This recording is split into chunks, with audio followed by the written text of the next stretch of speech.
เอ้ยมาเจอต้นไม้ดอกไม้งามคักพี่น้องเต็มเลยครับเต็มต้นบ่มีใบเลยครับงามบ่พี่น้องว่า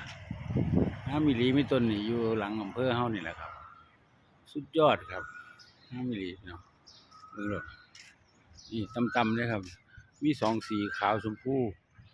ขาวอมม่วงเอาอมชมพูบ่เหรอสิแม่นแล้วมั้งโอ้โห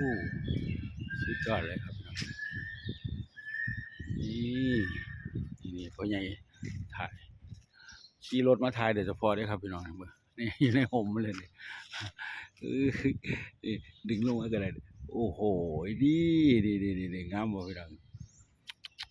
มันสุดยอดอีหลีเด้อพี่น้องเอ้ยนี่เบิ่งเอาดอกมาเจ้างามเบิ่งเลยเต็มต้นเลยครับเต็มต้นบ่แม่นมีเป็นงาเด้มีเป็นต้นเลยเด้เต็มต้นแบบบ่มีใบเลยครับมันจะสะอ่อนพูดเต็มต้นเลยพี่น้องโอ้โหมันสุดยอดอีหลีเด้ผู้ใดบ่ทันมาเห็นความงามของดอกเพิ่นบ้านเฮาดอกอย่างดอกหยังวะดอกกันดอกจำชื่อบ่ได้แล้วแต่ว่าแม่บ้านเคยบอกให้ฟังนี่พี่น้อง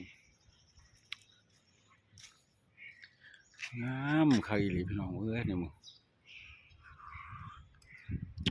มันสุดยอดอีหลีเด้อครับธรรมชาติสร้างมาครับผม